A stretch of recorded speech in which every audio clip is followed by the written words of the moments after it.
The cell phone has become one of the most innovative and advanced technologies of the last 20 years. Since 1973, when the first mobile phone was introduced, the size, shape, and speed have changed rapidly. Since 1994, when IBM came out with the first smartphone, cell phone slash PDA device, it later got designated into its own category called the smartphone. So what's the problem here? Well, what companies haven't realized is that with advanced technology comes advanced complications. Some of the phones on the market today are so advanced that it's almost impossible to figure out. And that's why I'm here today. I'm here to introduce to you the iPhone. The iPhone, created by Apple, is an all-in-one smartphone that is very organized and user-friendly and will make every complication with your previous phone disappear. It's simple, it's easy to use, and what makes it stand out is that Apple's always making it better.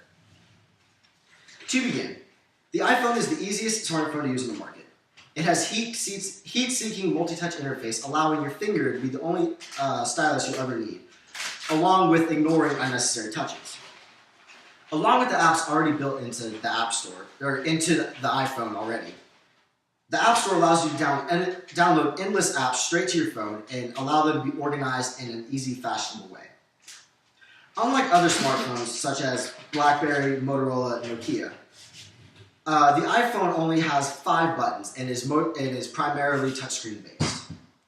It has the lock button, the ringer and silent switch, the volume controls, and the home button. The iPhone is also very compatible with other Apple products. Any photos you take on your iPhone can automatically be synced to your iPad or computer. Any songs you download in your iTunes store will be in any of your music libraries. Any notes you write, any emails you send, any web pages you pull up can all be seen on any 3D devices as long as they're on the same account. Another idea behind the iPhone and what makes it so great is that it's an all-in-one product, one that trumps others today. Steve Jobs, the creator and innovator of Apple, back in 2007 when he released the original iPhone, made it sound like it was 3 different products. Quote, "Well, today we're introducing 3 revolutionary products to this class. The first is a widescreen iPod with touch controls. The second is a revolutionary mobile phone.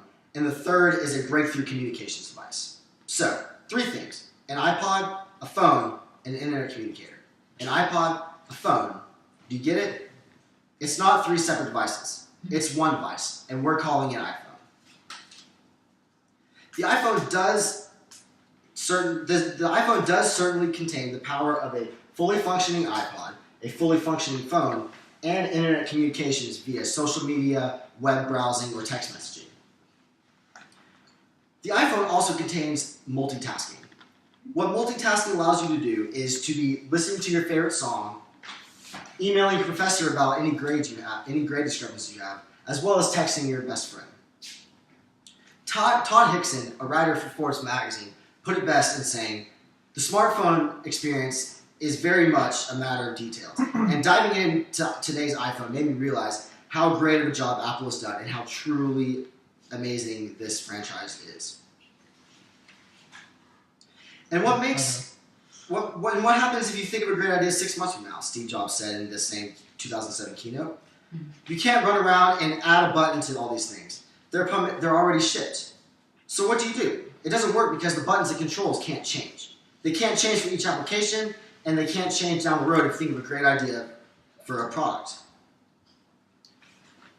Well, what makes iPhone stand out even more is that Apple is always changing it. Being a primarily touchscreen device, changes are as easy as a software update.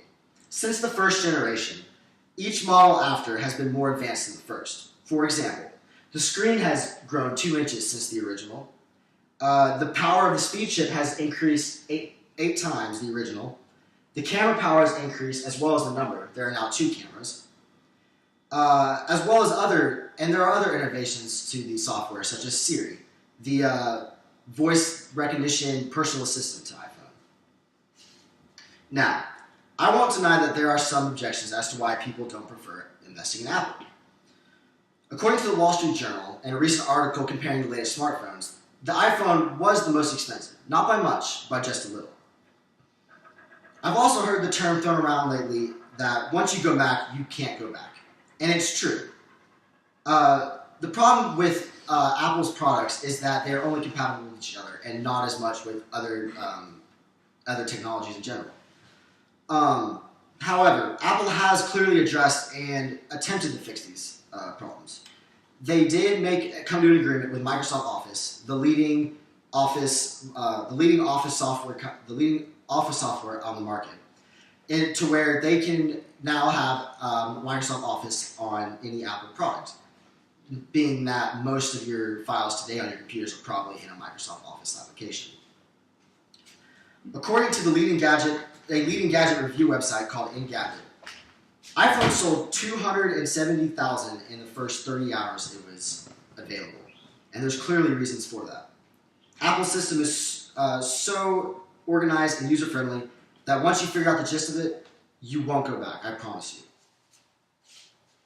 you. In conclusion, iPhone has trumped the cell phone market significantly in the last 8 years.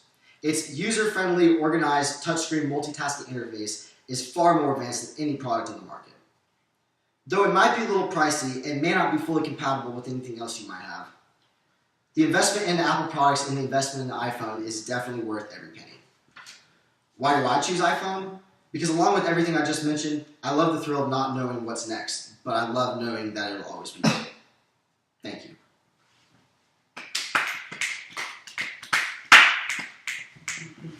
He was born in 55.